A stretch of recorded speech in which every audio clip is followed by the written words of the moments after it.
Back. I'm back. I just had to check that we were on the internet. What's up, ladies and gentlemen? Welcome to Armchair Producers, episode 102. I am one of your hosts, George Tarrant, alongside the man, the myth, the bargeass, Mr. Travis Croft. How are you, sir? I resemble that remark. I am fine and dandy. I have had to introduce my co-host to the joys of Barjas before we started. For those who aren't familiar, I'm not going to. I don't think I should bother. We just leave it nebulous. It's an Australian thing, but I do recommend Googling Barjas on YouTube, and I will not be responsible for what you come across. I'm certainly not responsible for posting it there because that would be illegal. You're not responsible. You shouldn't be held responsible for anything because it's just coincidental. I don't take responsibility for my own life, so I'm not about to expand those boundaries any further than they are currently. Did you source a new computer? Is the question. No, no, not at all. Alas, I actually might need a new computer. My hard drive told me this weekend that it's at 0% health.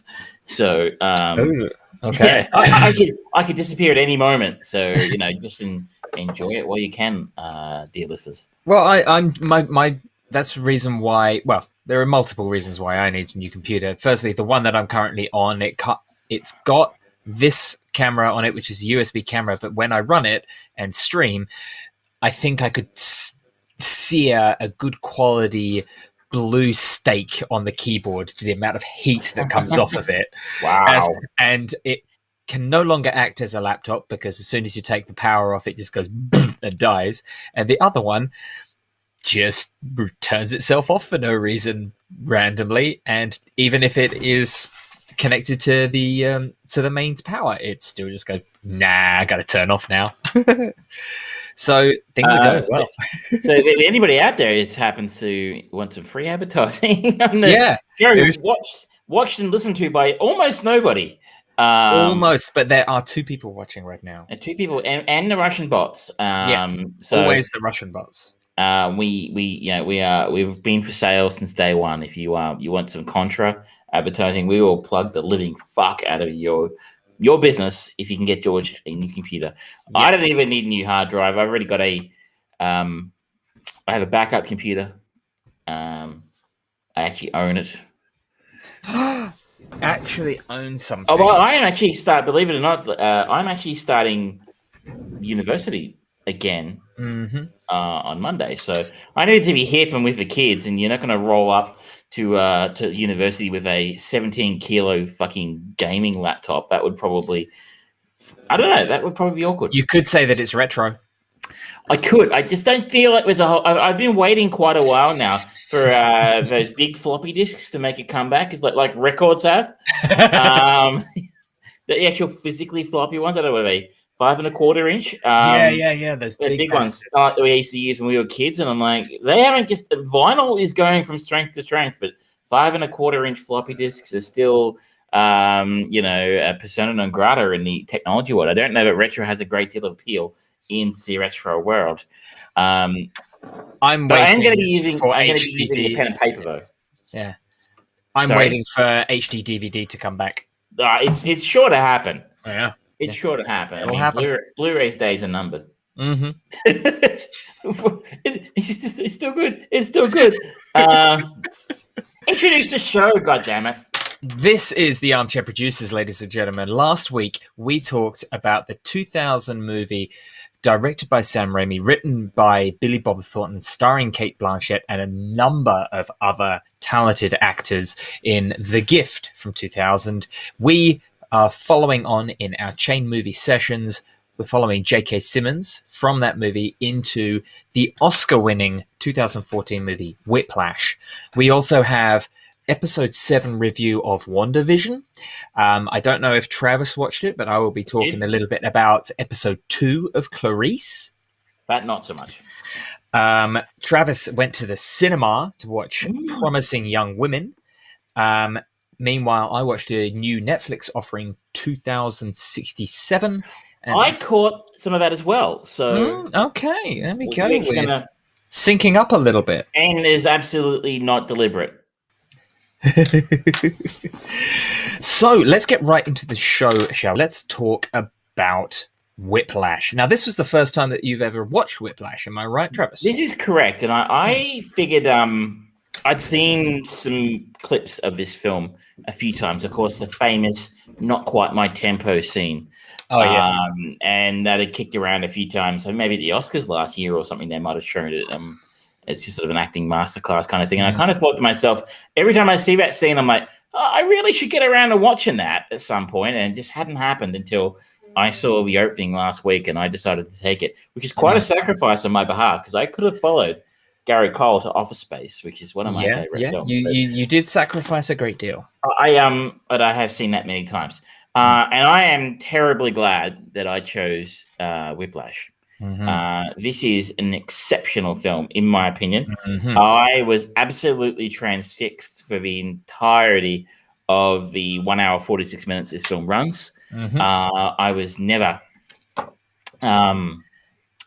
bored. I very rarely ever felt the need to pick up my phone, which is honestly kind of what I always do when I'm watching something. I'll be like just browsing Twitter or something, and be like, and Mark, that is exactly what the film is about. Believe it or not. Mark says he always goes to the cinema to watch promising young women, but this is promising young woman. So you're a terrible person, Mark. Terrible person. I am sure that joke hasn't been made before. So Whiplash. What is it about? A promising young drummer enrolls at a cutthroat music conservatory where his dreams of greatness are mentored by an instructor who will stop at nothing to realize the student's potential. This is a real good feel-good family movie, quite a bit like Mr. Holland's Opus or Dead Poets Society. You know, you just walk out of this feeling warm and fuzzy inside. It is absolutely that, yes. It's the exact fucking opposite of that. This is the anti Dead Poets Society, right? Like, he is... J.K. Simmons plays Fletcher. Our star, our protagonist, is Miles Teller, who plays Andrew. And Fletcher is the anti-Charles Keating. Yeah, he's like the exact mirror image of what Keating was, in a way. We only have two sort of notable names in here would be Paul Reiser playing Andrew's dad, Jim Diamond, and Melissa Benoist. I'm not sure how you pronounce her name. She plays Nicole, who is a love interest of Andrew, and is in about 5 minutes of screen time. Yeah, it's very much a kind of a blink and you miss her cameo, but not insubstantial. Well, it was there, and I was sort of saying to Bridie, who watched it with me, I'm like, well, she's like third or fourth credited in the in this cast, so you know she's going to be edited a fair bit, surely. And like, nope. This film does not pass the Bechdel test. Not very many great roles for women. I think she maybe has the only maybe two speaking roles for women, but that's probably not terribly important. That's not what this film's about. So. The synopsis says it's about a teacher or an instructor who will stop at nothing to realize a student's potential. That takes, and you know, if I gave that to you without any context, you might think of a film like Mr. Holland's Opus or Dead Poets, where you have a teacher who has this unwielding, you know, enthusiasm and passion for their students and their futures. And depending on where you stand, maybe Fletcher in this film does, but he takes a very different methodology to those teachers in those films. The glory of A Wonderful Teacher movies. He is absolutely brutal. I would say he has more in common that with a character like Ali Ermey in Full Metal Jacket. The drill instructor in Full Metal Jacket was kind of the one I was remembered because his rants at his students when they fuck up are legendary, and he is fucking terrifying. It's a real point of a masterclass for J.K. Simmons' abilities, like the way that you were very first introduced to Fletcher at the start, and the way that he seems like this really kind of, he's very keen and very passionate about bringing out the best of his people, but it turns on a dime. And then later on in the movie, after some time has passed and a little bit of space has come between Andrew and Fletcher, just their sit down lunch dinner conversation thing, and it's sort of like, okay, there's growth and development happening here. And then just the way that he just plays it is phenomenal. It is an incredibly nuanced character portrayed by an actor that just absolutely knocks it out of the park. It's incredible. He's like an incredibly muscular ball of fury and rage and energy. Yeah. I mean, just, you can see he's like a bird of prey, or a cheetah or a leopard in that music room when his band is playing. He's almost you can almost, like, if you ever seen one of those nature documentaries where a leopard or a cheetah or something, or one of those big cats is sort of stalking its prey. The way he stalks around that music room, he's almost like those muscles are sort of tense and ready to just pounce on and destroy somebody. I mean, maybe I'm being a bit hyperbolic here, but he is a very physical performance as well. It's not just. I mean, props to the script. The script's great, but it's a very physical and performance from J.K. Simmons, in the sense he's ready to. He's just sort of walking around, and you can just sort of smell him, just looking for his next victim in that room. And like I said, I mean, it's from the first moment he's on screen, he absolutely commands your attention. Yeah. You do not want to watch you don't want to look away, because you're going to miss something he's doing. At the same time, you also feel incredible menace in a way. Like you can almost feel, for me at least, I found myself feeling incredible empathy for the band. Because I feel like I've met people like him before. Maybe not quite to that degree, not quite that intense, or quite that honest with their criticism. Most people in life have to pull the brakes a little bit, but this is a guy with a reputation, and I guess from his perspective, the carte blanche to do whatever the fuck he wants. I mean, in that scene I sort of mentioned, in the first scene where Andrew gets to play with the band, he throws a chair at his head. Yeah. He misses, but he could very well have connected. If you imagine what he actually would have happened if he'd hit him in the head with a chair, I mean, it would have done a significant amount of damage. And unless it's WWE chairs. Exactly, that's complete. And even then, they don't chair people in the head anymore. Not really. You can't. It's against the rules. That that would have been a lawsuit.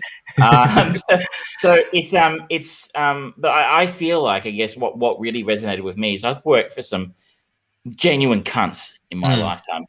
Most of those working at the evil corporation, whose name it's a large financial institution whose name rhymes with stab. And no one will ever get it. They will never figure it out.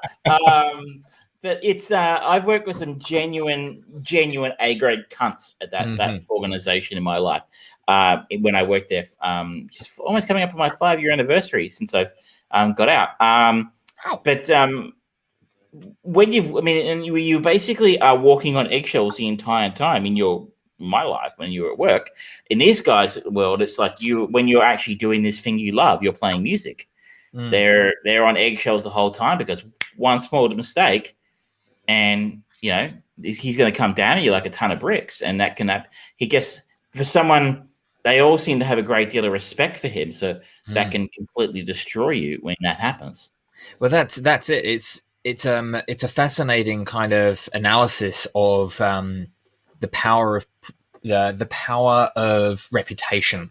This guy Fletcher, he is renowned for his abilities and for his prowess. That's why people go to him, in spite of the fact there must be so many stories, rumors, suggestions of brutality of treatment of the people that he takes on. But at the same time, the results are phenomenal and open so many doors. And as a young prodigy or someone who is highly skilled, anyone everyone has that person that they would love to be mentored by when they're a talent, and they want that drive to be and that support to be pulled forwards. And if the opportunity comes in, you don't kind of go, excuse me, no, you're being a fucking cunt. Let's not do that way. It's, I can't put a foot wrong here because otherwise I'm out and I'm fucked and bye career. That sort of environment. And he sort of said, I'm not about his I'm not about to start losing. I just want to stop for a second because I sort of realized that we got very excited and just jumped into this, and we're assuming people have seen this. There's probably a little bit of context here we should help people with. But I don't know. You should just see the film. But Andrew is a drummer. Yes. So there are many jokes about drummers. What do you call a drummer without a girlfriend? Homeless. What is the difference between a drummer and a drum machine? You only have to punch the information into a drum machine once. There are many jokes. For me, anytime I think of musical drummers, I instantly just think about the infamous drummers for every drummer that has ever been part of This Is Spinal Tap. There you go. He's choked on vomit. Not his own vomit, though. You can't dust for vomit. But Andrew is a drummer, and he's at this conservatory, which name escapes me. It's sort of, like Juilliard or whatever famous schools in New York are. He wants to be, he's a jazz drummer. He wants to be the best. He's this incredible fiery passion to be one of the greats, as he puts it. And he is practicing one day. J.K. Simmons, as Fletcher, sort of wanders into his room, notices him there. And before he knows it, despite the fact he's not actually drumming for his class, he's like the alternate. Which is, he ends up getting accepted into Fletcher's studio band, which is kind of like the NFL or the creme de la creme of this particular school. And the idea is that they are a competitive studio band, which means they take part in competitions.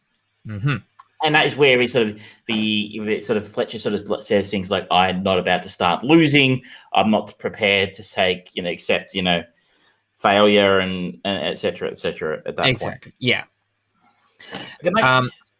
Sorry, I was just going to say that this story is about a young prodigy being put through hell to get to the next level of success and refinement of what he wants, how he wants to get where he is.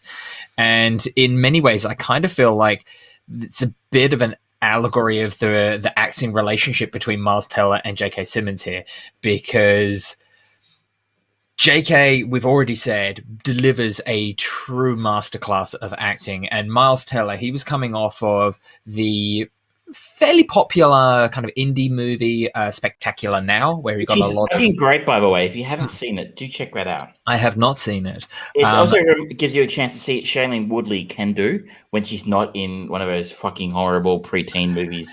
Yeah. Whatever those films were called. The Host, was it? I don't know. No, they were the Divergent series. Divergent series, yeah. Okay, right. But yeah, this was kind of a real opportunity, and he does pretty damn well on keeping up with and not losing out or looking weak in his abilities when sharing a screen with J.K. Simmons. He does very, very well. And it's a shame that we haven't really seen an opportunity for him to just continue to grow and develop. Because I think after this, he ended up going into the Fantastic Four. Which was disappointing, really. When you see this and you see the Spectacular Now, and he was in Divergent series as well, it goes to show that he's a very capable actor, I think. Yeah. And he could have done, I think, a decent job as Reed Richards if they had a decent script and director, which... Lots of problems with that. I'm not going to go into the Fantastic Four's problems and Josh Trank. You can read about that. But he's going to be in the new Top Gun movie, so maybe. Yeah, but it's just looking at his career, following on, it looks like he's really trying to kind of get back to a little bit more of that dramatic stuff. Like one of the movies that a couple of years ago now, War Dogs came out, and that was Todd Phillips before he did Joker. So that was quite an interesting movie for him to do because it wasn't a straight out and out comedy like Old School and The Hangover and the things that movies that he was famous for at that point. And then he goes on and does Joker, which got a lot of praise. And whilst I don't think it really showcased him as a phenomenal director, it was still solid and it delivered very good performances. But he hasn't had an opportunity to really to show what he can do. I don't think. This is 7 years ago now, and he was really good in this. If nothing else, I'll give props to him is that we had to look it up, Bridie and I, who were watching it the other day. We're like, did he do his own drumming? And the answer is yes. He did actually do his own drumming. Now, I think they might have used that body double for a lot of the scenes, but he actually did the actual, well, shall I say, the recorded music is Miles doing the drumming work, who's actually a passable drummer himself. So I'm like, that's kind of impressive. Yeah, respect to him for that, for sure. But yeah, I just think that it's a great because this got a lot of attention straight away. As soon as it started doing the festivals, it was being highly lauded. I mean, the poster for it is just essentially a black page with the bottom third of it is the orchestra, and the rest of it is just plaudits and just praise and love.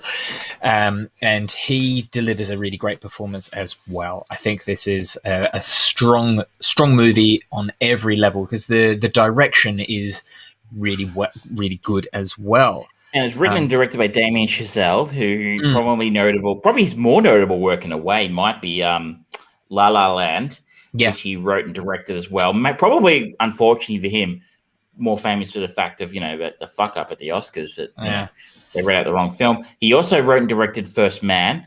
He directed First Man. He did not write it. If you have not seen First Man, I know not many people did. It wasn't very successful. I really, really liked it. But he's different in the sense that the other two, Whiplash and La La Land, both had a musical element, shall we say. I haven't seen La La Land, but I know it's sort of essentially a musical. He also wrote the script for 10 Cloverfield Lane. So he's a talented guy because that is a good movie and very, very different to these. 100%. And even going back a few years now, he wrote Grand Piano, which is John Cusack and Elijah Wood, and it was kind of Alfred Hitchcockian kind of thing, and it wasn't a great movie, but it was a solid movie. So this guy has got some talent, and I'm really interested to see where he's gone because he's jumped around a lot. Grand Piano is a psychological thriller. You've got 10 Cloverfield Lane, which is a mystery and just suspense. Then you've got Whiplash, which is a lot of brutal reality, and then you've got La La Land. He's kind of all over the shop, and it's delightful to have someone with the confidence to jump around like that. His next film is called Babylon, rumored to be set in period Hollywood, though the plot is unknown. Starring, this is unknowns. He's giving a small cast in this one. Margot Robbie, Brad Pitt, and Tobey Maguire, who I don't know if you've ever heard of those guys, but oh no, I never heard of them. Nah. So that promises to be garbage. Probably that sounds like a great cast. I'd be very curious to see them work together. I'd like to posit a theory to you about this film, or a suggestion. I enjoyed this film so much. I spent probably 2 or 3 hours watching different YouTube videos about it, including a review of a film by someone who actually used to play in a New York City conservatory jazz band, which was fascinating in its own way. He was sort of going, well, this is familiar. That's completely out there. But he made a suggestion, which I'm not going to take credit for, but I do feel he has a point, that this movie is a sports movie that probably has as much in common with something like Friday Night Lights as it does Mr. Holland's Opus or Dead Poet Society, in the sense that you could think of, have you ever seen Friday Night Lights, the film with James Van Der Beek? If you think of John Voight's character, the coach, I feel like he has, and I think there's an argument to be made, but J.K. Simmons' character has quite a bit in common with that coach, the John Voight character in that film. That's fair. That's very fair. And at Miles Teller, you could almost be a facsimile of James Van Der Beek's character in that film. Yeah, I could see that similarly quite easily. Yeah. In the sense of it's basically, this guy, he thinks he wants to be great, and he's got to sort of push back against this guy with this incredible reputation. Mm. And that's his got thing to overcome. And Yeah. I'm not going to give away the ending because I want people who may have not seen it, if a bots out there, if you haven't seen it, it's worth torrenting. If you're legit like us, you can pay for it. There's nothing legit about us. We don't even have armchairs. They're coming. They're on order, I promise. Can you get an armchair on wheels? That's something. But I heard that suggestion. I thought that's a really interesting idea, and I think he's got it right. This is what I mean. You think of a film like we're at a point in time where we have the montage scene is used quite effectively in this of Miles Teller's Andrew sort of practicing drumming, and that's a very common trope in a film like Rocky. Or a sports film trope of like the actual the trajectory of a film. We have an initial sort of triumph, if you will, and then sort of a dip, and then we have the training montage, which is a classic, into the finale, which I won't spoil. But in that training montage, he has like jugs of ice water he's plunging his hands into, where he's like his hands are bleeding. He's practicing so hard, which is and you can see the destroying drum kits, like just punching the sweat just pouring off of him, everything. Even just no, go on. No, I was gonna say I'm not a musician, but that doesn't look like what happens when you practice to me. There is an element of it. I mean, even on the most basic level, when I was learning to play violin, you get calluses on your fingers from hitting the strings just so frequently, and you end up building that. And I can see the intensity of the repeat training, and especially with something with drums where you're just having to just constantly move and the vibrations all the time. I can imagine that brutalizing hands quite quickly, especially to the extreme that we are being depicted here. But that kind of leads into my point from just a second ago, is the simile of the sports movie, the brutality that we are shown, the psychological stuff that Fletcher delivers, as well as the physical stuff, the threats, the hurled chairs, and the physical damage to Andrew and his psychological damage, the close-up cameras, the kind of handheld, real snapping backwards and forwards. It does feel like you're in the middle of a bloody scrum, and it's just sweat and adrenaline and just like preternatural, just. And so I think that's a much better kind of simile than it is a mentor-mentee movie in its very truest sense, but it's delivered through the lens of a sports movie, and I think that's kind of genius. I think it's really well done. I enjoyed it immensely. What did you make of the ending? I know it's been somewhat controversial in some quarters. I still can't decide how I feel about it. I remember watching it for the first time in the cinema, and I was satisfied, but at the same time, I don't know. I can't really articulate it. I don't know how I feel, whether it's a bit of a cheat or if it could have gone further, or if there should have been more repercussion. I think if you see this as a sports film, and I guess I didn't before, I found a gentleman on Facebook who gave that suggestion, but once I sort of absorbed that idea, and I'm like, yeah, that's what this film is. This film's Rocky on drums. Yeah. I felt the ending was pretty good. It maybe not as good. I mean, like, people forget how good Rocky was. Like, if you go back forget the sequels. Go back and watch the first one. Rocky loses. Yeah.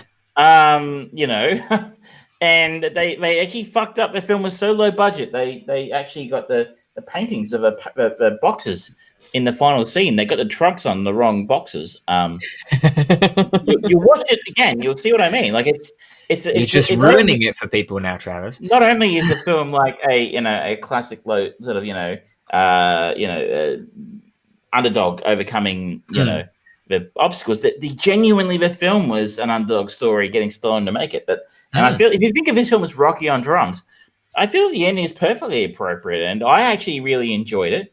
And I kind of felt like, again, there was one of the key points in this film, I think, is there's a conversation that takes place in a jazz bar where Andrew's walking past and notices that Fletcher is playing at the jazz bar. And he stops in for a look, and they end up stopping and having a drink and talking for a while. I don't know if I want to give away too much of a context of that conversation, because I think it's a really critical sort of story point in the film. It's a great scene. But what happens in that final sequence links back directly to what they had and what happened in that conversation. Yeah. And I guess that's how I interpreted it, was Andrew taking something from that conversation with Fletcher, and then, what happens. It's maybe not the earlier sort of scene where, Andrew spears, Fletcher, which is, I just wanted to hear, some WWE commentator going, "Gore, gore, gore." My God, he done it! He's done it! He's killed him! He's killed him! He's got family at home. God. Broke him in half. I would have. Someone's done that on YouTube. If you can find it, people, feel free to send it to us. Yes, Fried Brain Productions on Facebook. Anyway, I felt like it was true to what the film was actually doing. I wonder if Damien Chazelle would agree it was a sports film. He doesn't strike me as a sportsy type. Apparently, he based this off his experiences in high school band. I felt it was appropriate within the context of a film, and it was pure. It was linked. It actually set the ending up quite a way beforehand, and you see it happen. You're like, oh, okay, yeah, cool. It's cool. Yeah. But it was, like I said, if this film managed to grab me and hold me in my seat for an hour, 46 minutes, and people who are regular listeners, I'm a huge fan of great writing in film, and this is really great writing.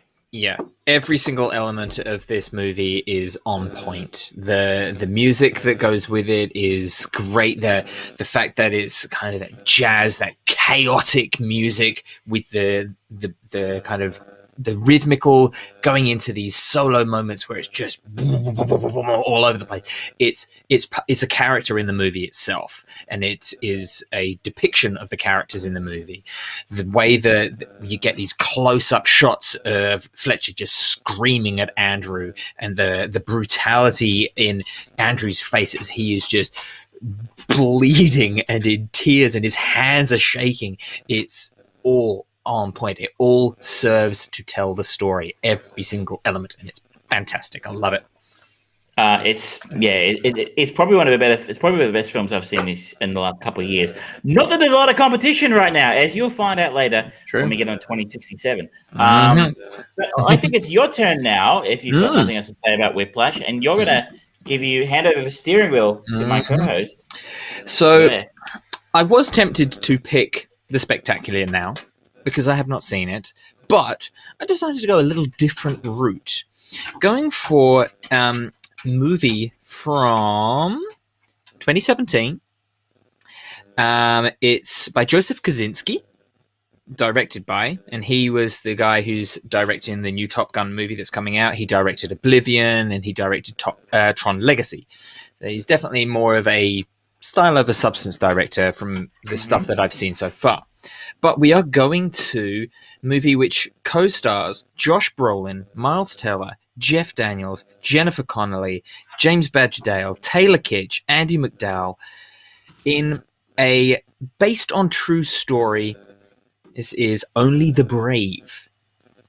And it is a story of the Granite Mountain Hotshots, a group of elite firefighters who risk everything to protect a town from a historic wildfire.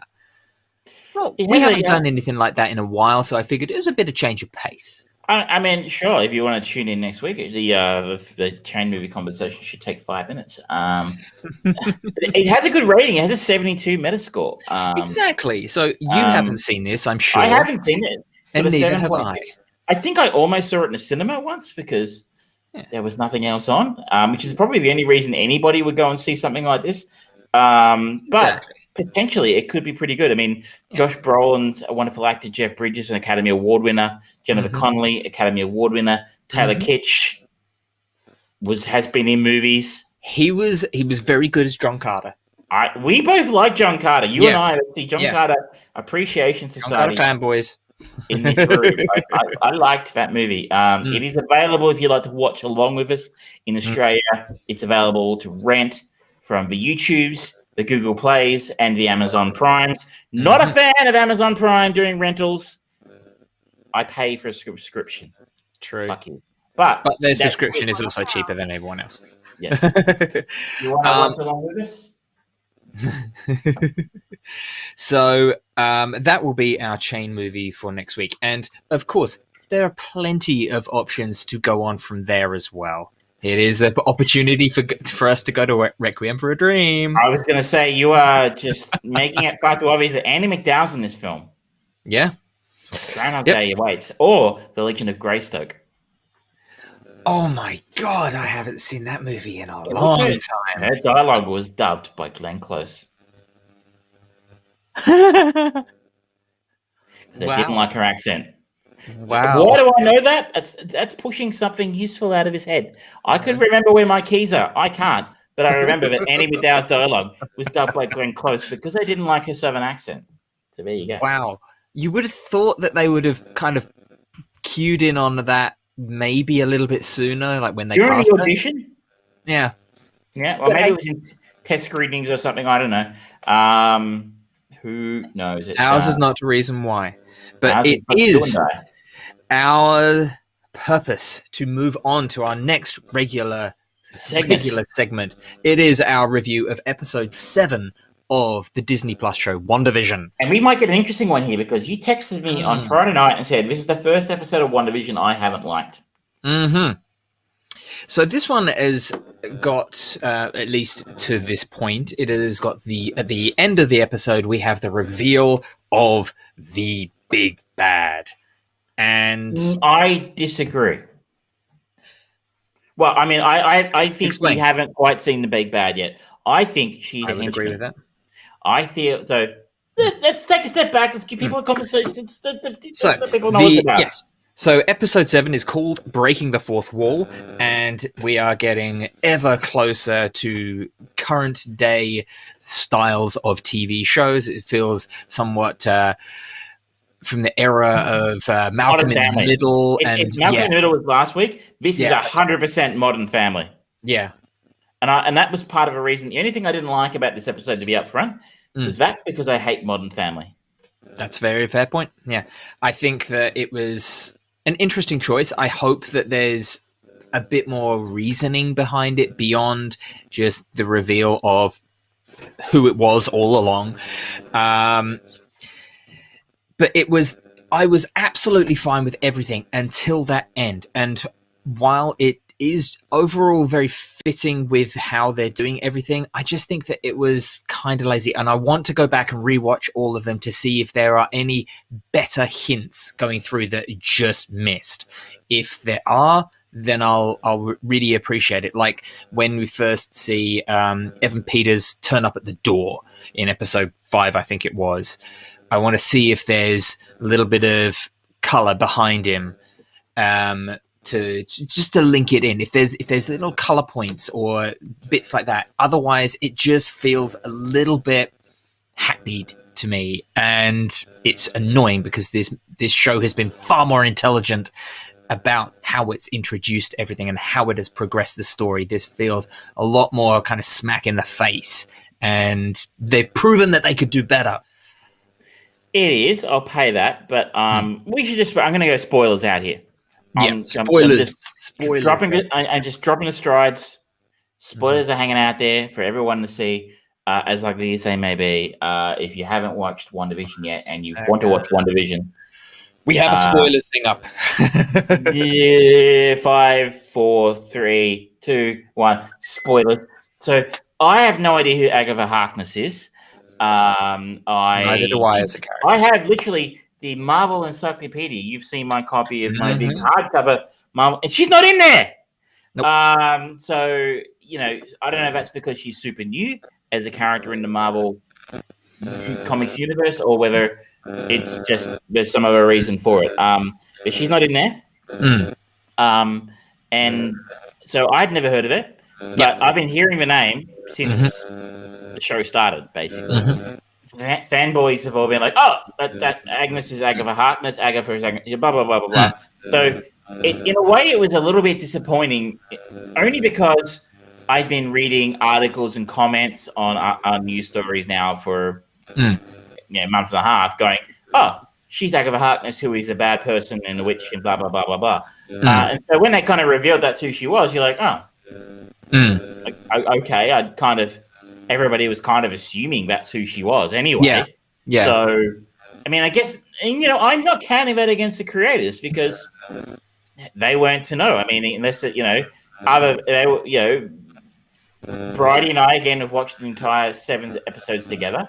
And we have no idea who that person is. So if I didn't actually have the internet, I wouldn't have, if I'd actually been kind of disciplined and not read anything, I wouldn't know who the fuck that was. And I would have gone, oh, I would have jumped on Wikipedia and gone, who's Agatha Harkness, probably. But that's the fun thing is, like, as soon as this episode aired, it was #1 trending tweet, and you start writing on Google's web search AGA, and it was just instantly coming with Agatha Harkness. Everyone was researching who the fuck is this person. It's a little bit like when The Crown came out. They could actually track when people were watching episodes because people were accessing articles on Wikipedia about, did the Queen really meet Eddie Armin?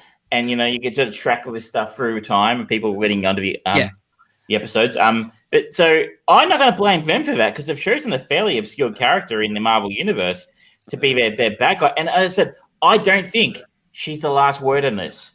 I agree with that. I absolutely agree with that. Now, again, I've been a bad person and I've been reading articles and I've been doing research and I actually physically got a book off my bookshelf this week. I know it was quite a bit of effort. And I got my Marvel Encyclopedia out and I've been seeing a lot of stuff about Mephisto. And that feels like, to me, the logical, like, I feel like Agatha Harkness is the Loki to Mephisto's Thanos in this arc. I think that's a very good hypothesis. And I would suggest, I feel like one other thing, the other thread that we really got in this episode is Monica Rambeau starting to develop superpowers.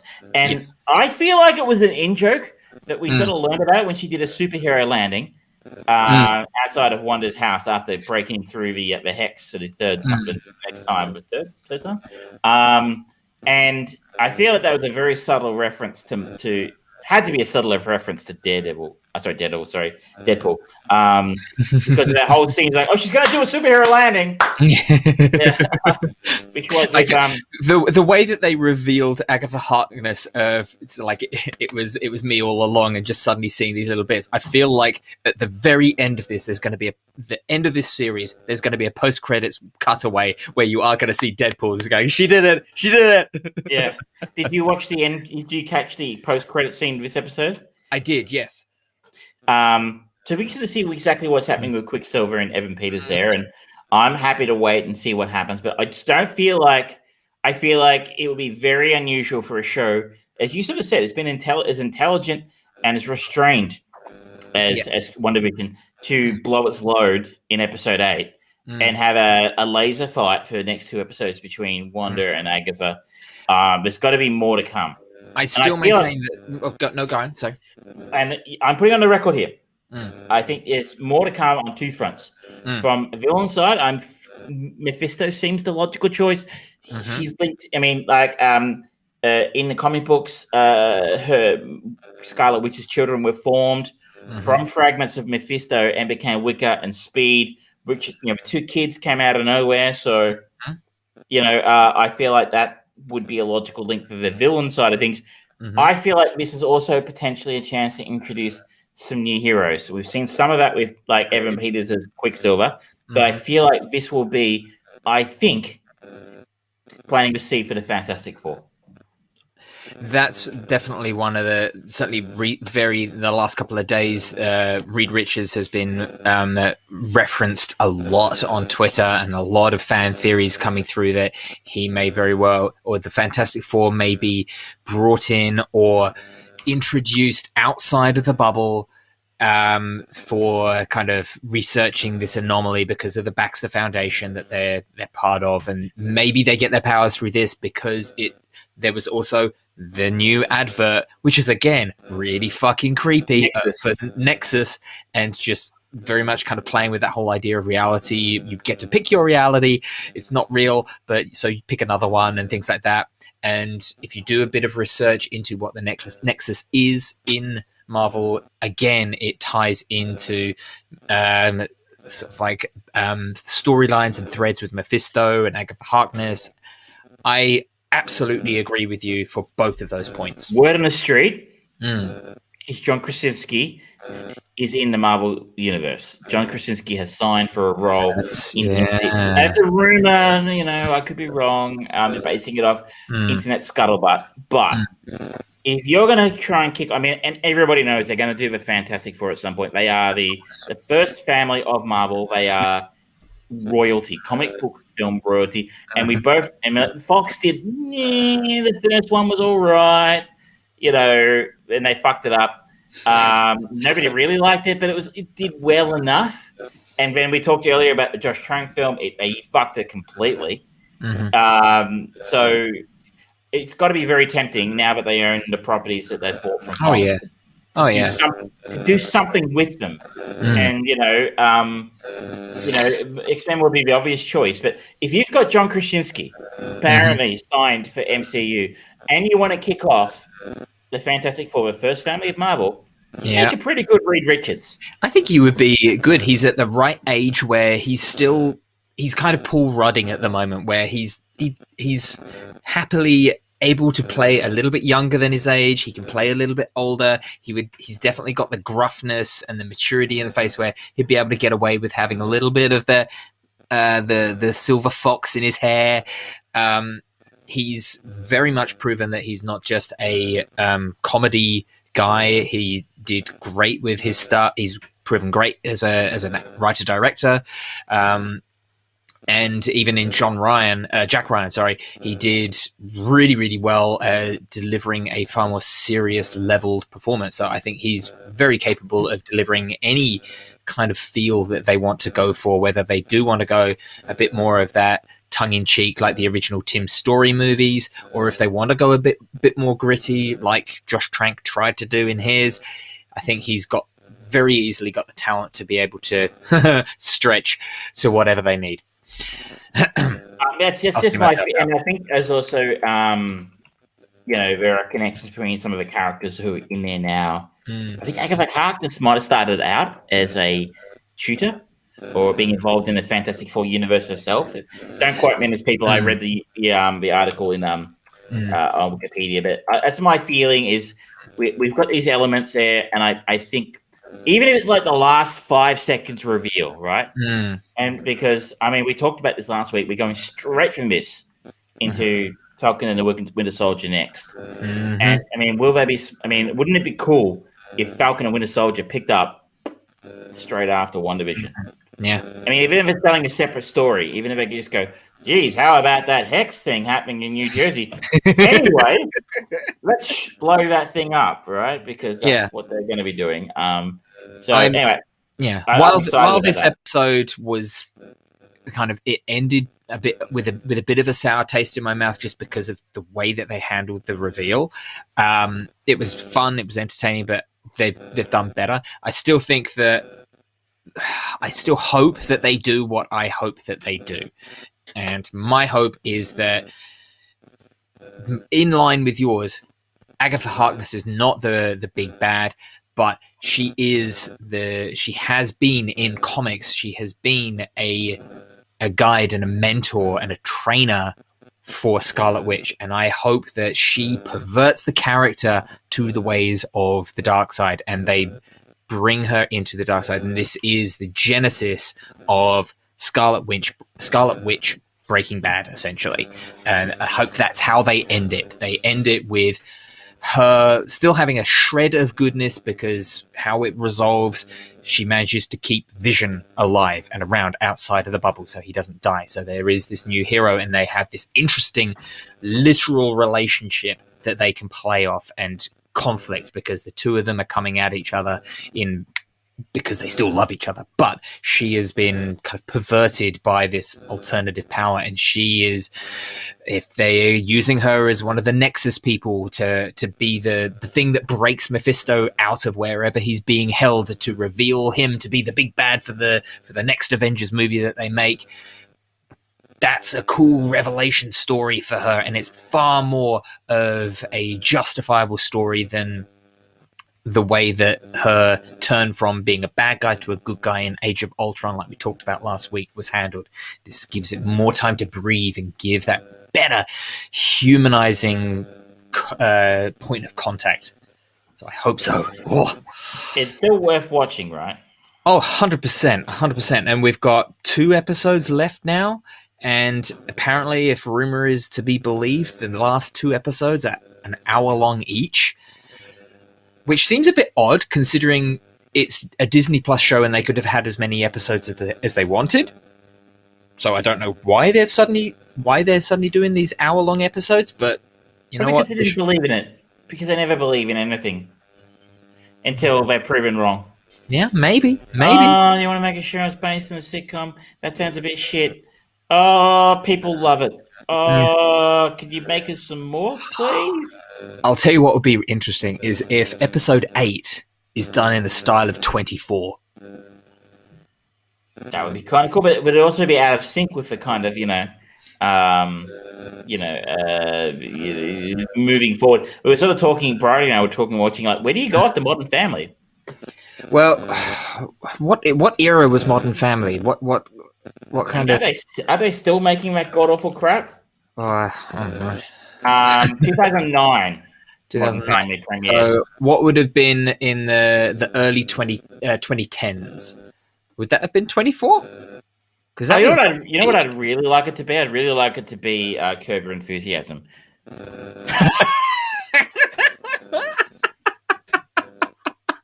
I don't know how they would do that, but I would love to see it. Oh. Yeah, probably a bit the same because it's kind of breaking the fourth wall thing. If no, they don't break the fourth wall. It's kind of like it's very knowing, but without breaking the fourth wall. It's kind of like those subtle kind of hamming it up to the camera without hamming it up to the camera. It's like, yep, I know I just did something stupid, and if there was a camera there, I would kind of go.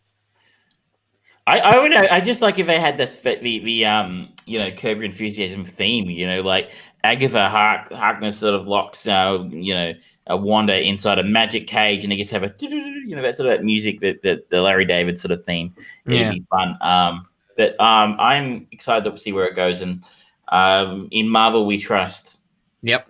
And, whilst there was one little bit that I didn't like, everything else in the episode was really good. It was really fun. The interactions between Darcy and Vision.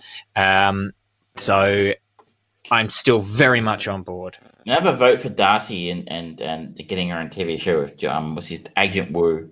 Yes. She is a lot of fun.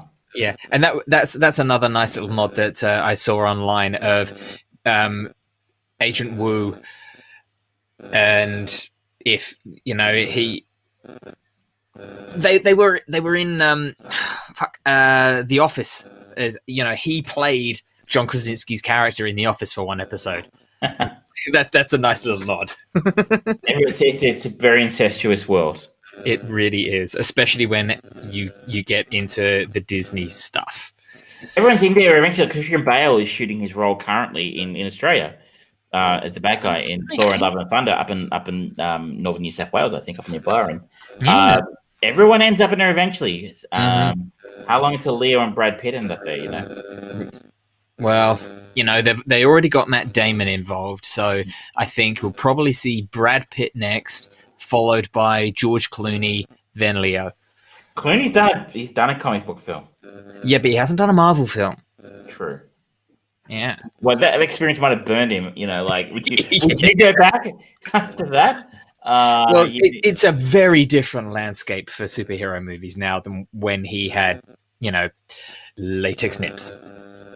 And the bigger cod piece they had to cast because after Val Kilmer. Should we move on? Let's move on. 2067. We both kind of watched at least some of this week.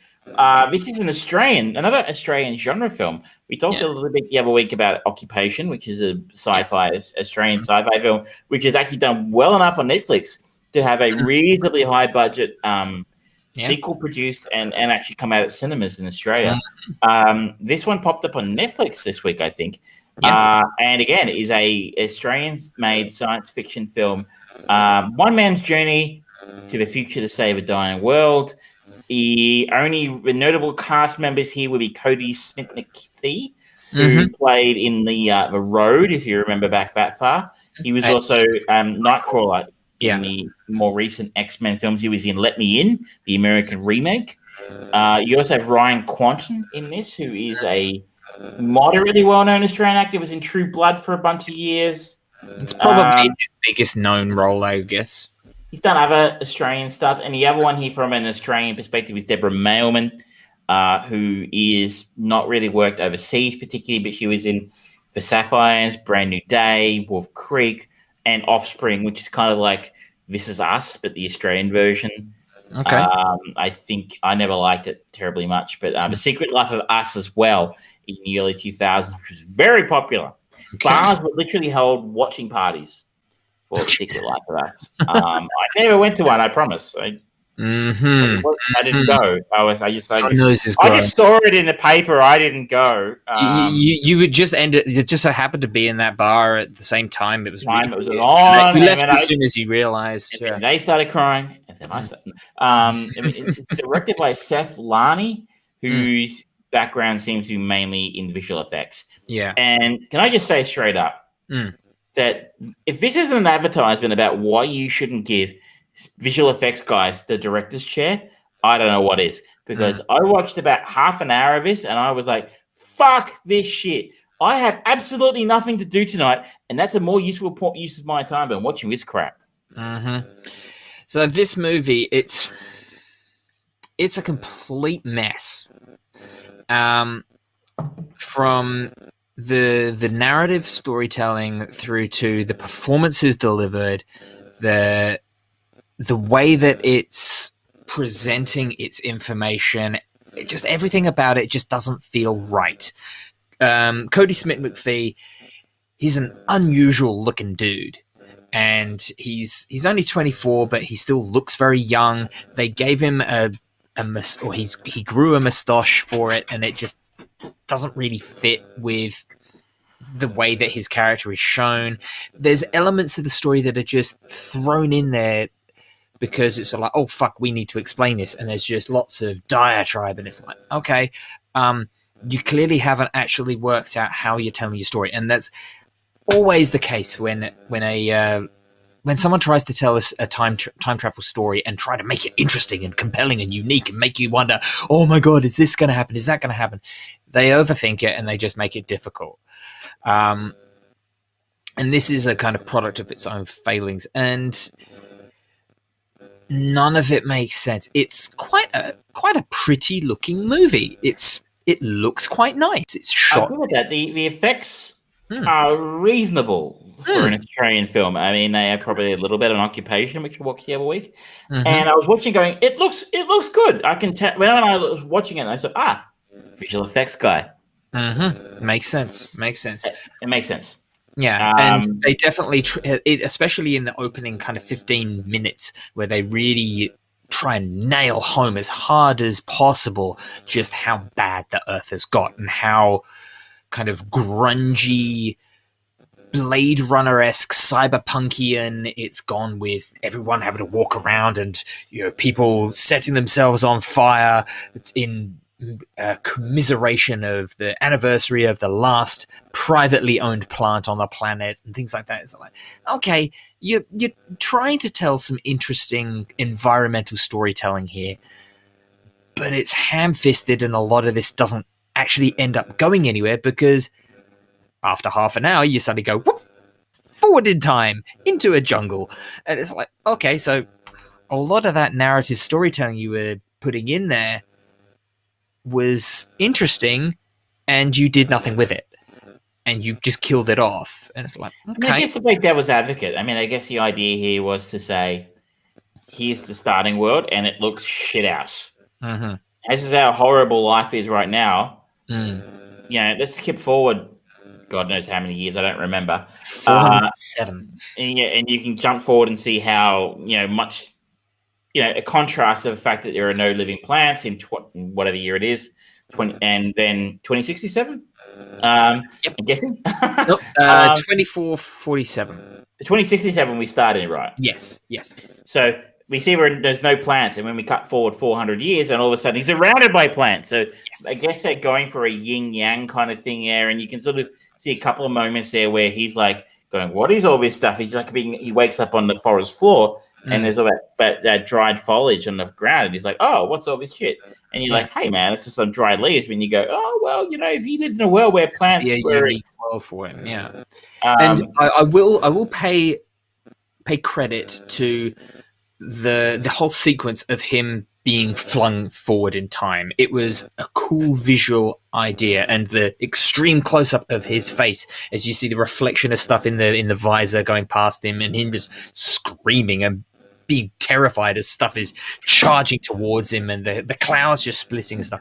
It was quite a cool, unusual way of depicting that transport through time, and it was quite scary. And if I was him, I would probably scream and shit myself, because that's terrifying, especially the throwaway line, which it would have been cool if they had actually just spent just a moment just explaining it a little bit better, of them saying, "Oh, we can't do a perfect tether, so there is a chance that you could end up going straight into a mountain or into an ocean, so we have to put you higher." That's an interesting idea. I've never seen that done before. It was a cool concept, and they didn't do anything with it again, or they didn't explain it and use it to progress the story, which is so the problem with so many of the reason for so many of the problems in this movie is it's a great concept, not thought out, not put into the movie, and they just leave it there and it becomes filler. This movie,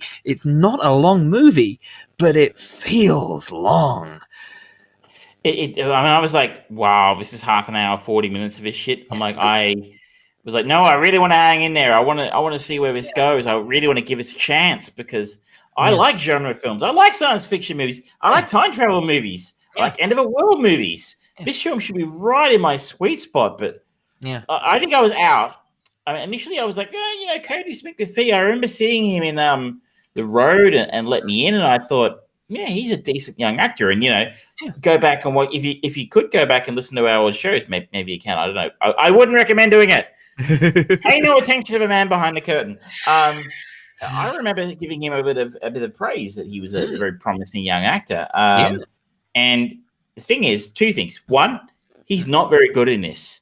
No, he's not. He's better than most of the other actors in this. Yeah. There's your, yin and yang of this, in the sense that, so I mentioned earlier Deborah Mailman, a very seasoned, very experienced, and I would say famous local actor. She gets a lot of work on Australian television mainly. And she does reasonably well. Stuff like Jack Irish, Mystery Road. Like I said, Offspring, very popular show here in Australia, Offspring. I didn't like it, but hey. Clever Man, Tomorrow When the War Began. Very experienced. She plays, what does she play? Some sort of administrator or president or leader? CEO of the company that produces artificial oxygen. And you're like, in the first scene, it's like some of the worst acting I've ever seen in a film. Oh, it's like a scene. So, bit of background, I guess, to give us. So, Cody Smith-McPhee plays Ethan White. He's a laborer. He works in the tunnels doing laboring. He bangs things. He works with electronics and dangerous. It's dangerous physical work. Yeah, he's roped in to come in and help them with a special job. He lives with his girlfriend, who is played by Sanaa Shaikh, who plays Xanthi White. She looked very familiar to me again. Probably Australian telly. She's done I don't know what. Anyway, she's unwell. She's reacting badly to the synthetic oxygen that exists in the world, because real oxygen is essentially done. So Cody Smith-McPhee is roped in for his special job. He gets called into the CEO's office with his co-worker, I guess, who's kind of along for the ride. Even though I don't even really remember exactly the character's name. Jude. Jude, in a opposite the desk is Deborah Mailman, who's playing Regina Jackson, as you say, is the CEO, and is just remarkably unconvincing as a CEO. Now, I've been around, I've worked in the evil corporation for a long time. I've been around people with a significant amount of corporate power, if you will. And you've got your evil henchman's card. I mean, she's horrible as a CEO. Like, it's like, she even does the whole reveal thing of I'm talking but not looking at you, and then I turn around. Mr. Bond. Yeah, it smacks. Welcome to Amsterdam. We it's horrible. A lovely day. And I have assembled before you the world's most deadly assassins. And it's like a picture on her desk of her kids or something, and you're like, oh my God, it's Deborah Mailman. She's really fairly effective. I wouldn't say she's a great actress, but an effective, like I said, experienced. He played lots of different types of characters before. She wouldn't have been my first choice to play a CEO because she kind of hasn't. I've never seen her play a character before in my experience of seeing her as an actress where I thought she could pull that off. But hey, like I said, she's got range. She does a whole bunch of different stuff. Maybe she auditioned for it and she was good. I don't know. But I was like, the role kind of feels like it should have been given to someone like Viola Davis to just breathe actual venom and vitriol into the role, but still make it just come across when they need to of just being a badass bitch. And she doesn't do that. She's absolutely right. She needed a bit of balls. I mean, she came across as a very soft character, and it's very, very empathetic. And I'm a big fan. If you're going to do genre films, go cliche. That's fine. Yeah.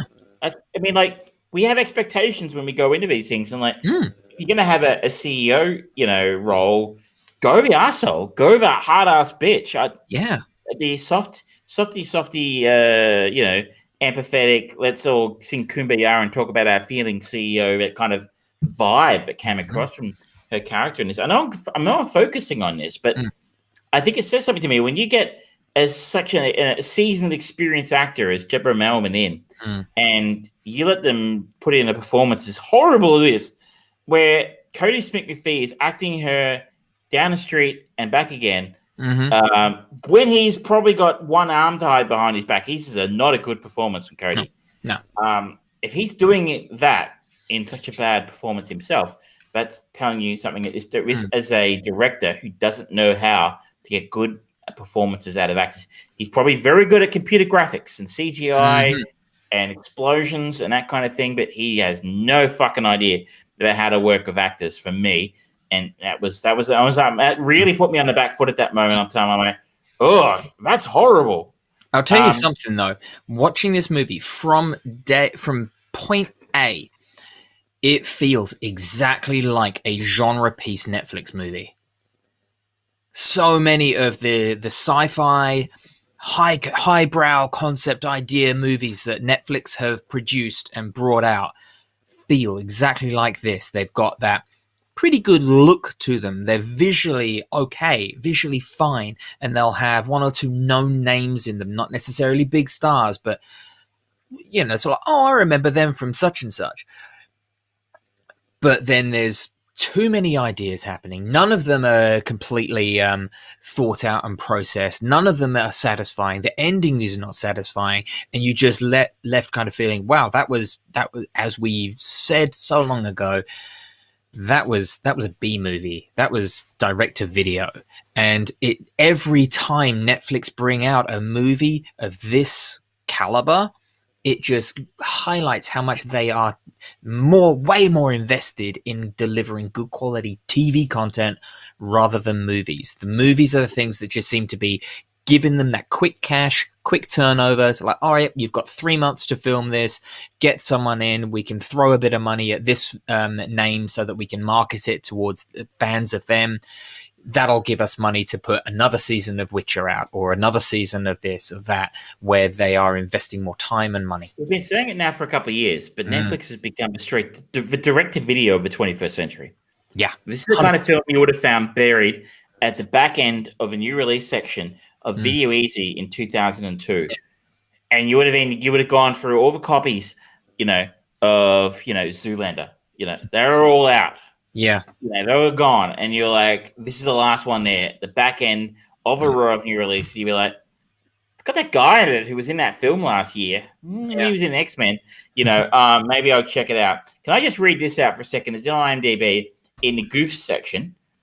Plot holes. A time machine is created so you can send someone forward in time to get a cure to bring backwards in time to save Earth. That's batshit stupid plot hole. Think about it for a bit.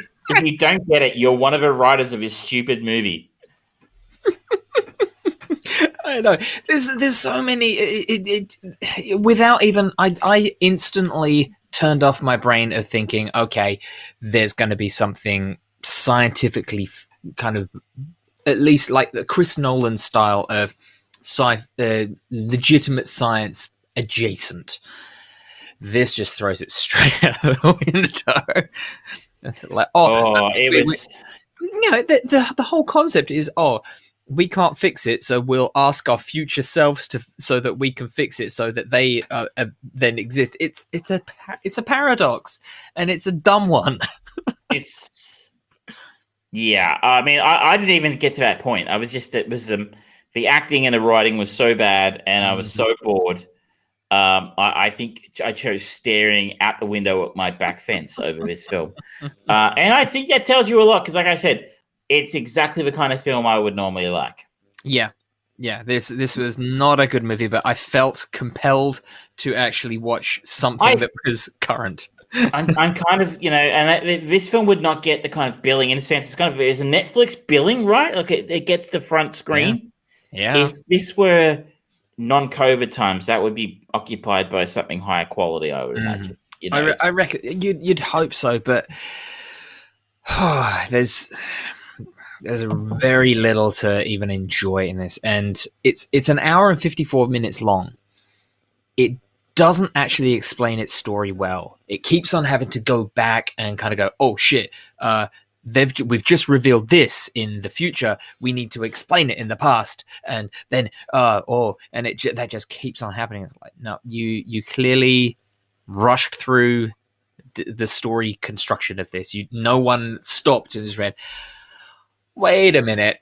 There needs to be somebody employed by Film Australia.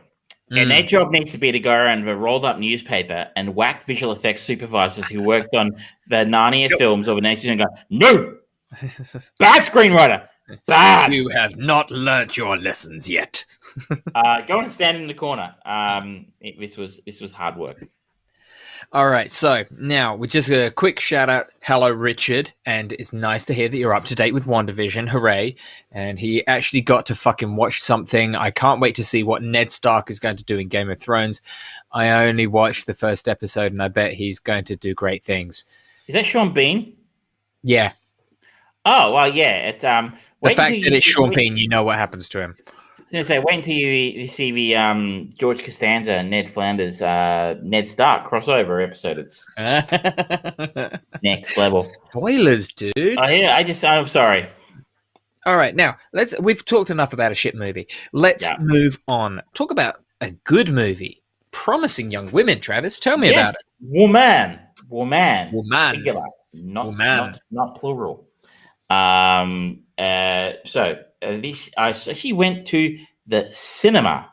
The cinema. Indoor cinema. The indoor cinema. Indoor cinema, the theater on Sunday to see this. Lost my ATM card in the process. Fuck you, Faith. That's my fault. There's actually literally, I moved here last July. There is a cinema a 10-minute walk from here. And this is the first time I've been there. And it's a glorious Art Deco cinema, Rivoli here in Camberwell. So Nice. it is a wonderful. You next time when you actually come down here, we'll go see something there because it's a beautiful, beautiful building. Promising young woman, a young woman traumatized by a tragic event in her past, seeks out vengeance against those who crossed her path. This is written and directed by Emerald Fennell. This is her debut feature. Emerald Fennell would probably be best known to people who are listening or watching as the writer of Killing Eve, show that I think is drastically overrated. I'm sorry. Or she plays Camilla Parker Bowles in The Crown. If you're up to date with that, I'm like, oh, that's who she is. She stars Carey Mulligan as Cassandra, who is our protagonist. It co-stars Bo Burnham as Ryan. He's looked very familiar to me. He's a comedian, I think. He was in The Big Sick, which is one of my favorite films of the last few years. He is in Parks and Rec, I think. Anyway, Christopher Mintz-Plasse, aka McLovin. I'll never get away from it. Alison Brie, Laverne Cox, who was in Orange is the New Black, Clancy Brown. Don't know who he is. No, we've never watched any of his films before on this podcast. No. And I'm trying to remember his name. Doc Ock from Superman 2. Anthony Molina. Molina, yeah. Yeah, Alfred Molina. Yes. And Molly Shannon. Saturday Night Live fame. Yeah. So, Carey Mulligan plays a titular promising young woman who is traumatized by a tragic event in her past. She was at one point studying at medical school, top of her class. This tragic event happened, which is essentially her best friend was raped or sexually assaulted. The word rape is actually never used in this film. And it subsequently commits suicide. And then obviously it completely derails Cassandra's life. She now works at a coffee shop with Laverne Cox, who plays Gail, and at night goes out to bars and pretends to be completely wasted there, fall down drunk, allows herself to be taken home by predatory men, at which point she confronts them when they go too far, shall we say. Initially, the film opens with Cassandra being taken home by Adam Brody, who is a name you'll probably know. He was in The OC, Jennifer's Body. He was one of the adult versions of the kids in the Shazam movie. What a role. Yeah.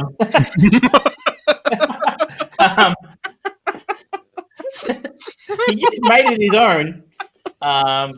Adam actually, interestingly, in the opening scene, we have a scene of three businessmen types sort of eyeing off Cassandra as she basically, rolls around on a couch at the bar, completely off her head, supposedly. And he seems like the more respectful of the three, and goes over to make sure she's okay, and takes her from out of the bar, normally to make sure she gets home. On the way home, he sort of decides, in fact, maybe a better option, we take her back to his place. And as he's essentially taking advantage of a woman who is too drunk to consent at his place, she sort of goes from "What are you doing? What are you doing?" to "What are you doing?" This is the opening scene. No spoilers here. And it proceeds from there. We sort of go from it. We follow Cassandra's journey, sort of her journey for revenge, as she sort of targets individuals who she feels were responsible for her friend's assault. This is sort of triggered by her meeting of Bo Burnham. Bo Burnham walks in to get a coffee from her coffee store, and it turns out he plays Ryan. Ryan and she went to medical school together. Okay. And they start to date. And through that conversations with Ryan, she starts to remember the people she went to school with and who were responsible, or she feels were responsible for what happened to her friend. And so she ends up targeting those friends to try and get revenge. Okay. Now, one of the first films that popped into my head while I was seeing this is one that I absolutely think most people would be like, huh, what the hell? And I'm pretty sure it was a film called Sudden Impact. Sudden Impact is a Dirty Harry movie. Yeah. And so, okay, I understand this is a very random thing. So, two things are memorable about Sudden Impact. One, this is the film where he goes, "Go ahead, make my day." It's not actually Dirty Harry. Dirty Harry is the one where he goes, "I know what you're thinking, punk. If fired 6 shots, you're only 5." You know, but this one is actually when he says, "Go ahead, make my day." It also stars Sandra Locke, who was Clint Eastwood's wife, fiance at the time, I think. And it's basically about a woman whose sister was raped when she was young, and she goes around killing and maiming the rapist by shooting him in the balls. Fair judgment. So that was kind of the only sort of female revenge film that came to mind, but it's a fairly common genre. I think Tarantino, if he were on the show, and you're welcome, Quentin. We'll make space for you. He would probably be able to give us a list. But he probably the idea here is, and I've read subsequently in interviews from Emerald, the Emerald Fennell director, that her thought was, okay, if a woman were attacked like in a situation, they might want revenge, but the female revenge films that are out there are very male centric. If you think of like John Wick-esque, right? You killed my dog, I'm now going to kill the entire Russian mob. Yeah, Peppermint is a perfect example of that. But it's almost the male gaze applied to a female revenge film, where the typical male response, "I kill fucking everybody," where she's like, that's not necessarily what a female response would be. And I'm stereotyping horribly, but I'm paraphrasing what the director has said. That maybe a female in that situation might take a more female-centric response. If you sort of think of, female-centered disputes, certainly physical violence is a part, but there's also a strong psychological element traditionally involved, So her argument was that maybe this is how she, as a director, is a female, how she might respond if she was seeking out revenge on someone. So if the trailers might give you the idea that this is Cassandra going on a killing spree, but it's not. Cassandra is taking psychological revenge on these men who are taking her home and trying to take advantage of her, and just sort of the scene where she absolutely Christopher McLovin takes her home and tries to take advantage of her by basically sexually assaulting her while she's too drunk to know about it. And then she wakes up, if you so to speak, and she sort of indicates, she comes out of it and says, "Hey, I'm actually sober," and sort of interrogates him. He's like, "No, I'm interested in you." He's like, "Okay, what's my name? What's my hobbies? What do I do?" And he can't answer any of his questions. And he just crushes these men. And that's actually a really interesting way of going about it. And it's actually a really original angle on the story. But sort of a side story while she's doing that is she's actually falling in love with Ryan, who really sort of starts to open back up a lot of those old wounds at the same time as, also being quite a welcome development, falling in love, generally acknowledged in Western society as being a good thing. I did it once. I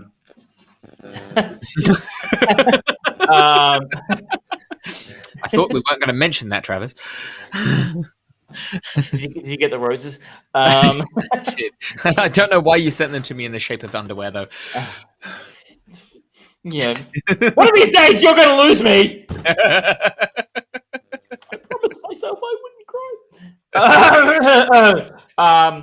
So the growing relationship with Ryan is quite a welcome development for her, but at the same time, so it has sort of positive and negative attributes. I don't want to spoil what happens. Please don't. I intend to watch this movie in the film and at the end. However, I found this film utterly compelling. Like I mean, apart from the fact that we're film lovers. Strange. I know you wouldn't have picked that from the show. But actually being able to go to a cinema again and seeing a film I liked. I mean, the last film I saw at the cinema was Tenet, which I didn't enjoy. So this was quite a wonderful experience. And switching your phone off, and just enjoying being taken on a ride with an actual good story, and a compelling story of compelling characters and well-written characters was wonderful. I not for 1 second did I think myself going, I wish I was watching this at phone, watching this film at home so I could scroll Twitter while I was watching it and look up, who the people in it were and the trivia and stuff, which I do. But I was so compelled. But I will say this. The last 10 minutes of this, last 10, 20 minutes, does take a very different tact. Okay. It goes off in a direction that I guess I didn't foresee. And there are some people out there who felt it was a betrayal of the characters and the way they've been portrayed to that point. I'm not sure I would go that far, but I would say I found it. I'm not sure I expected it, and I'm not sure I necessarily liked it. I mean, I gotta say this, there was one point in the last act which was so disgustingly Hollywood-esque. And you'd be like, oh, sorry. No, guys. So you've been so non-Hollywood-esque for the whole film. You've been anti-Hollywood, and I've been really enjoying having your expectations to be subverted at every point. Expect the unexpected. And that's wonderful in a film like this, I think. And I enjoyed that very much. But there was one point where my expectations were met 100%, and I didn't like that. I'm sorry, I'm talking very cryptically. I don't want to spoil it. But it was very, very sort of Die Hard-esque, this moment. It was like, oh, guys. Yeah, it's so... No. I mean, you've been one of those endings of a film where you go, that feels good, but it's at the same time, they feel like it portrayed everything that came before right now. It's a weird yin and yang. That part annoyed me. So that was call that 1% of the final act. That last 1% did leave me with a slightly unpleasant taste in my mouth because I didn't like what they'd done. The whole last act was very unexpected, which I guess, as I just said, I should have expected it considering everything else has been unexpected. This is unexpected in an unexpected way. I don't know. I don't know if I liked the last act. Okay. I did feel like walking out of a film, but I needed a shower. That's just the only way I can describe it. I kind of felt even more heightened. Kind of felt dirty after watching the last act of this film, and not in a fun way. And if anybody tries to tell you that this is an anti-man film, go and get fucked. It sounds like this movie sounds, the way you're talking about it, it's almost like it should be the poster child for what we have been ad nauseum commenting about women's roles, and using the fact that it is a woman in that role to better effect. And I said about Peppermint. Peppermint stars Jennifer Garner. She sees her whole family gunned down, and she's just this sweet, innocent woman who is completely traumatized by this. She vanishes for years and then comes back later and hunts down all the people involved, and she's trained herself up to be a badass bitch. And it's like, okay, that's pure escapism. You're not actually even really playing with the fact that she's a woman. You're just playing with the fact that it's played by a woman, but still a badass man.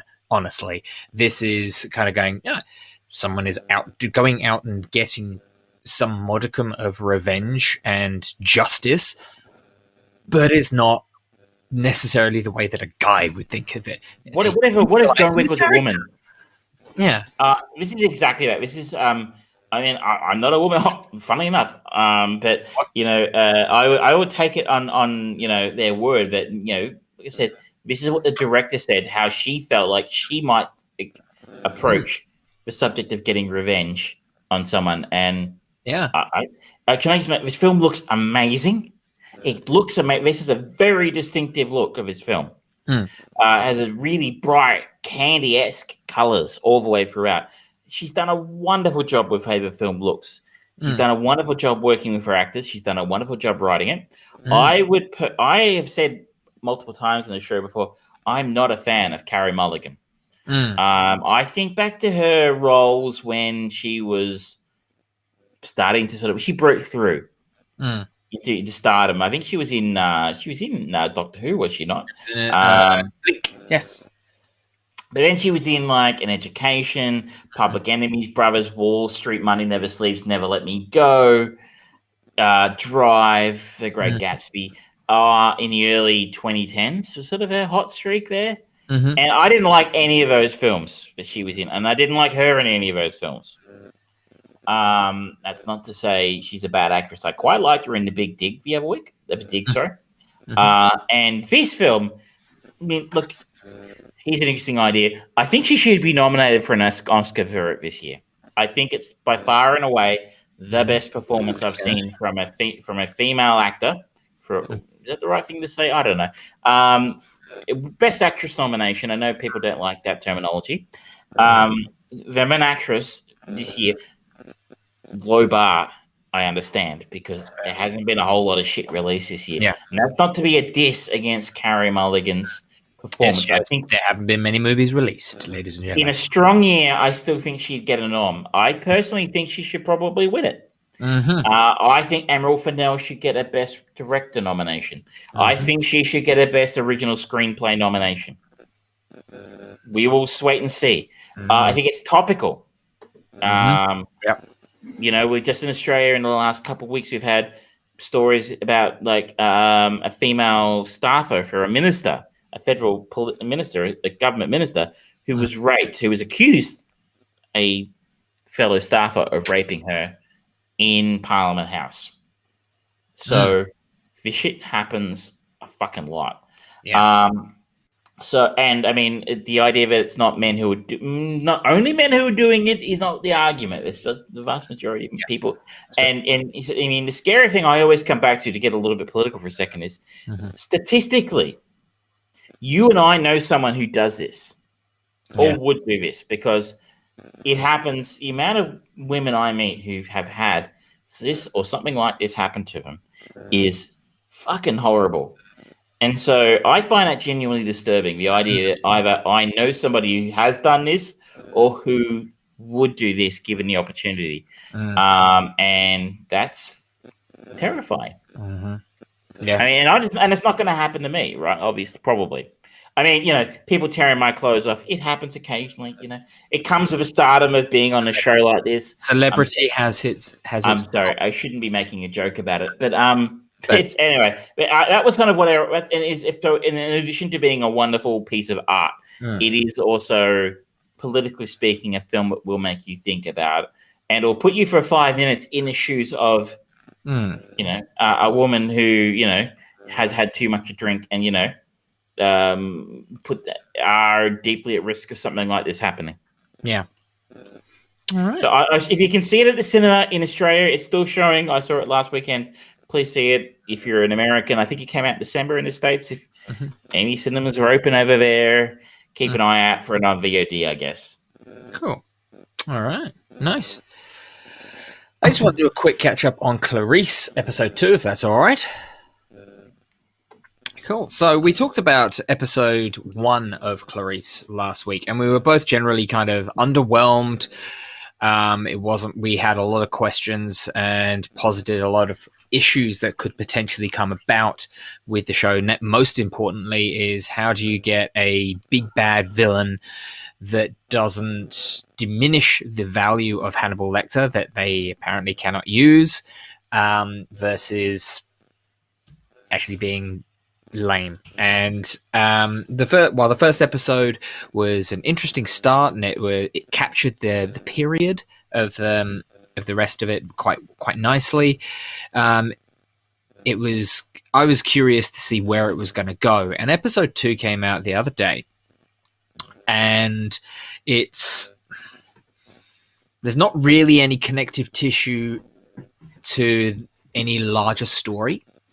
And I'm wondering if that's just going to be the case. If it's going to be almost be like an X-Files type thing of like, you know, a story a week. Yeah. But therein lies a problem with it. You have to make each story compelling. And this episode 2 was not a particularly compelling story, or it had the potential to be, but it wasn't well delivered. So the synopsis on IMDb for anyone, I guess this is the best way of synopsising it without completely spoiling it for anyone who's interested. Clarice Starling and the team are deployed to Tennessee, where the FBI is laying siege against a fringe militia group called the Statesmen. Somewhat poignant idea of people, raising guns against the government bodies and things like that, considering some of the stuff that's been happening. And it was a very relevant story in the 90s. That was kind of, think about the Waco siege and...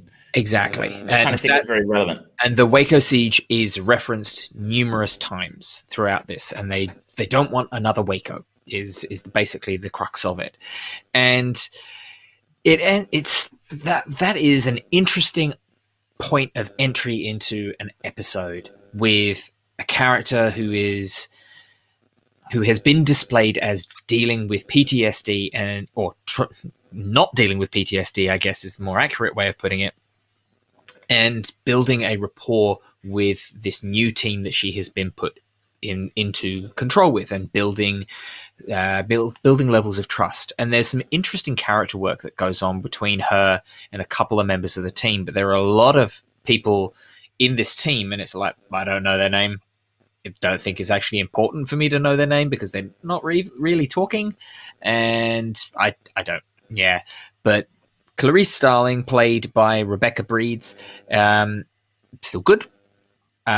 Michael Cudlitz plays Paul Krendler. He's all right. Doesn't really do much with it. Luca de Oliveira plays Thomas Esfikel. And he's an interesting character. There's a couple of little scenes that he has with Paul Krendler that suggest that he's a bit of a spy to try and work out what's actually going on within Clarice Starling, whether she is psychologically broken, if she is safe to be in the field, but it also seems to be kind of that coach bringing someone back in from the cold when they've been undercover for years, and they're trying to just coax them back into this sense of normal life. And he does a good job with that, and his relationship with Clarice Starling is developing quite nicely. I hope they don't go the tried and true, they're going to end up being in a romance, because that's fucking boring. No. Don't need to fucking do that. It's interesting in other ways. But then this idea of a militia group just breaks down, and it ends up becoming this very, very stock standard TV detective trope of corruption in the local police.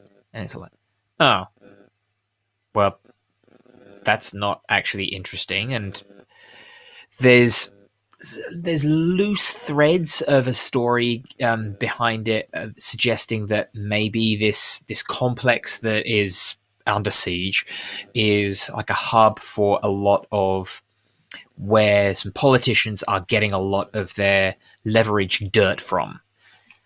But they don't really play into that too deeply. It'll be interesting to see if it comes through in more of the story. But the political underbelly that was suggested and the conspiracy element that was suggested in episode 1 is basically not mentioned in this at all. So it's like, okay, maybe they're trying to be intelligent with it, and it is. We did say that it's co-produced by Alex Kurtzman, and he likes to think that he's very smart, and sometimes he can be, but he's not very good at keeping it all together. So whether it comes back or not, I don't know. I'm going to give it one more episode, because this was definitely a drop in quality overall compared to the first one, and even then I was like, no, give the second one a try. You're on notice, Clarice. Mm-hmm. You're very much on notice. Third strike and you're out. I think that there is potential. I think that the actors are getting to know their characters well enough that they can just be those characters, and particularly with those three. And actually there was a bit more interaction with Ardelia, who is a bit of a cameo in the Silence of the Lambs movie, played by Devon A. Tyler. They've got a few more scenes, and it's nice character development and growth that happens in those scenes, but they feel very, very distanced from the rest of what this show is presenting itself as. So I hope that they manage to pull these things together, but my hopes are not high. I see it just getting further and further apart and becoming more and more of a mess, which is a shame. But still, at this point, yeah. Sorry, go on. Not unexpected, I guess. I mean, yeah, it's really not, unfortunately. I mean, Noah, I guess yeah, I have no faith in Kurtzman. He's done nothing with the Star Trek franchise. He's done nothing. I like the stuff that he did on the Fringe TV series, but he also was working with J.J. Abrams and his other Roberto Orti, and he worked very well as a writing partner with them. So he needs someone to kind of rein him in and help control him and guide him, I think, is one of the many problems that he has. He needs someone with talent to do the work that people with talent do. And you know, I think somewhere in the world, Alex Kurtzman just suddenly went for no reason. I just felt a great disturbance in the force. And hence all his good shit has been with people who are talented. And then that's how it works, right? The non-talented person who ended up getting associated with the great talent, Abrams, ends up getting a name for himself and getting way too much influence. But then again, the critics who no one listens to anymore love Discovery, love Picard. This episode is currently sitting on a 7.2 out of 250 votes on IMDb. 250 is not many. It's not many. And I think this is people who are just enjoying the fact that there is something else new out, because there's not much else to choose from. If you're looking for that kind of serial killer, serialized show, not many options right now, especially if you want something new. So I think it's kind of best of a bad bunch. People reviewing it, definitely more. I wouldn't give any credence to 250 people. It's actually remarkably low for what I would imagine is a reasonably high-profile television program. You'd think so. It's very, very low. But I haven't. Even their first episode, they only got 542. Quite strange. Yeah, I would have thought that it's CBS, which I don't know. They're definitely marching to their own beat. They continue to produce this Star Trek stuff that seems to be pissing off a lot of people, and there seems to be this group that really loves what they're doing. I guess they know the market that CBS is targeting for, and it's just not maybe it's not a particularly good international audience. Well, I can say that I know Lower Decks, the Star Trek cartoon, which I didn't. It's a very weird show, but it didn't actually get an international deal for several months. Yeah, it's only just come out over here, I think. I think it's on Stan as well. I'm not sure. I think so. But anyway. Yeah. It did eventually get a land in Australia, but initially, I mean, I think it had to be almost 6 months ago. We reviewed it on the show, and it just literally there was no legal way to watch it in Australia for a product like with a brand name like Star Trek. I mean, as much as I don't like Discovery, as much as I don't like Picard, they were both available and highly promoted by Netflix and Prime. The fact that a Star Trek branded product wasn't available for months and months and months after it was actually premiered in the States says something. Considering CBS owned Channel 10, why is it not on their like they have even on their streaming app or something? But their 10 Play, right? The shitty streaming platform. Even if you don't want to broadcast it, because Twilight Zone was on that here because that was another CBS Go. I think it's their streaming service. So was another CBS Go exclusive that ended up on 10 Play here. What was it? No, I think it was actually they actually tried to sell their streaming platform here. I think as well. 10 Go, I think, and so that's right, yeah. And like everyone's like, oh, what the fuck? Why would I buy that? So I don't know if that went very well, but international deals are complicated things, and yeah.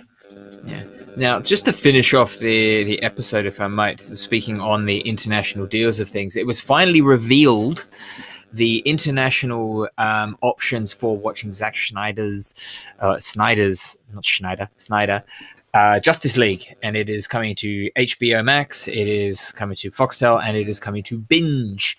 And so it's coming to BitTorrent then. No, you can use my login to watch it. That's okay. I have Foxtel. I actually do pay for Foxtel. I'm just saying, but like 90% of people in this country are gonna torrent it. It's a shitty option. I really don't get. Can I just give an example? So one of my favorite TV shows is Last Week Tonight with John Oliver. Absolute one of my lay down must watch, cannot miss it every week. Love that show. And one of the reasons I keep Foxtel is I'm like, it's the only place you can legally watch it in Australia. So it's on broadcast Sunday night in the US, which is Monday afternoonish here. So come home, finish work on Monday night, log on to Foxtel. It should be the latest episode is last week's episode. This is about 7 o'clock Australian time, 7 p.m. Australian time on a Monday. Log on to EZTV. Here it is. Download it, watch it. Maybe 9 or 10 o'clock it lands on Foxtel. I'm like, look, okay, I get it. First world problems. I have to wait 2.5 hours, 3 hours to watch my show. But I'm eating dinner at 7 o'clock. I want to watch something. I'm paying for a lot of money for this service. I mean, $50 not a cheap fucking not a cheap service. And I'm like, why would I legally pay for your service when the show that you have the exclusive Australian rights to show is on a torrent site before your paid service? Especially when Disney Plus can do exact minute for WandaVision, and they'll do exactly the same thing for everything else. It's like, okay, it is literally it's going live worldwide. We can just do that. We've got our platform. I don't understand it. Why is this syndication issue? Why would you have an international syndication issue when there's the internet, for God's sake? Why? And I feel the reason why, and the only thing I can come to is that it's on whatever channel it's on Foxtel. And they want you to tune into 8:30 and watch it on that channel, and then it'll be on demand after that. Yeah. And I'm sorry about that. I mean, I don't know if that's part of their legal contract maybe service with whoever it is at Comedy Central. Well, I don't even know, HBO. I don't know, whoever it is, but they have to broadcast it and then they can have it on demand. Yeah. But like, I'd be getting that contract changed because I want to watch it when I want to watch it. Yeah. And like I said, if it's available to download, 2 hours before you broadcast it, then why would I bother paying you for the privilege of watching it on your broadcast channel? I mean, I want to watch it when I want to watch it. If it's available mid-afternoon from the States, that's when it should be available on demand. Yeah, I would have thought. It's going to be interesting to see how that changes, because obviously Disney made a huge impact. They have been a massive winner through this COVID-19 lockdown period, having just a variety of movies come out. Like we had Soul that we both really loved. There was the Mulan movie they had, which was a disaster. They're doing an unusual simultaneous multi-option release of the new Disney animated movie Raya and the Last Dragon. It's going to cinemas, as well as this paid Disney Plus Pro service that they also did with Mulan. But they also had WandaVision and things like that. HBO, it's owned by Time Warner. They are trying to really bolster that by that they had the same day and date streaming cinema option that Wonder Woman had. Wonder Woman 84. They're doing so much stuff trying to bring it to that. They've made a lot of bad headlines by saying that all of their movies for 2021 will be day and date, same time, same place as the cinema releases of them for all of their movies. And yet their platform, HBO Go, is still coming soon to other territories. Like, come on, you you can't be releasing these big blockbuster well-known names and not have your own platform set up yet. And part of the reason is because they've still got all these deals with Foxtel and Sky over in the UK and things, where they have written up contracts going through, yep, we're going to have the exclusive streaming rights to all of this stuff, or the priority rights through 2030. And the scary thing is, for the Foxtels of the world, and Skies of the world, logically maybe one would think a little bit like when the Marvel deal expired with Netflix, that when those deals expire locally, they won't re-sign them, or they'll re-sign very short-term deals. Yeah, and they'll look at it. You know, I mean, if you came into it, I mean, what I think to myself is that when I see Disney, because I see absolutely no reason to subscribe to Disney, zero reason, apart from the fact Mandalorian, WandaVision. Yeah. So basically, they've got Star Wars and they've got Marvel, and they're producing original content for those two properties. And so far, the IPs they're producing really high quality stuff. So two really high quality IP properties in the Mandalorian and WandaVision. You're in the minority on that one. Even my co-host of the Throwdown, you can download now from Spotify. Susie actually really liked the Mandalorian. So a couple of high-profile IPs and high-quality content's enough to get people on board of that. But all the old, recycled, boring, dusty shit they've got on there. And add a couple of a Pixar movie here and there and the Mulan thing. But and again, to go back to what we said earlier with Netflix, they're just dumping shit. Yeah. And I don't know what their numbers are like, but you got to wonder, right? Like, if they keep moving forward, and you got Company A who's producing low numbers, but high quality IP, versus Netflix who's just dumping, mass quantities of garbage on their platform. How does that? Well, I think Netflix have had that problem with, Disney have got that backlog of all of their real fond memory stuff that they can just go, all right, we've got 100 years worth of content that we can just dump on there. And we're also in the middle of producing new stuff. So they had this, whereas Netflix, when they started out with getting a lot of just random shit to fill the platform, as well as House of Cards. That was their... Orange is the New Black was another one. They had just a couple of shows that were really high quality, and they got quite a reputation as being a home for high quality TV shows. And now we've gone through this point where everyone's been at home and everyone's been streaming, and they're kind of going, all right, we're thirsty for content. We haven't been able to produce all of this stuff because it takes months and months and months and months and months to do it, because our network, our service has been to dump an entire season. So we can't have 4 episodes in the bank, start dropping those as we're filming the next ones and keep it going that way. So they've had to go back to their original thing, and they've now kind of swayed from bargain bin, high quality TV back to the stuff that they're throwing in there to fill up the fact that they can't put the Disney stuff on there anymore, and all those other bits and pieces that are slowly being siphoned off to all these other platforms. They're filling their platform with crap, and they haven't, as we hoped they would, slowly find their footing on creating good quality movies to complement their good quality TV. They haven't done it. But everyone's just subscribing to everything now because they just want new things to watch. They just want fresh stimulus. I won't. 4 services is enough. I am going to be cancelling my binge service after Justice League because there's not really any need. I've got Amazon Prime, I have got Netflix, and I've got Stan. And I'm tempted to get rid of Stan.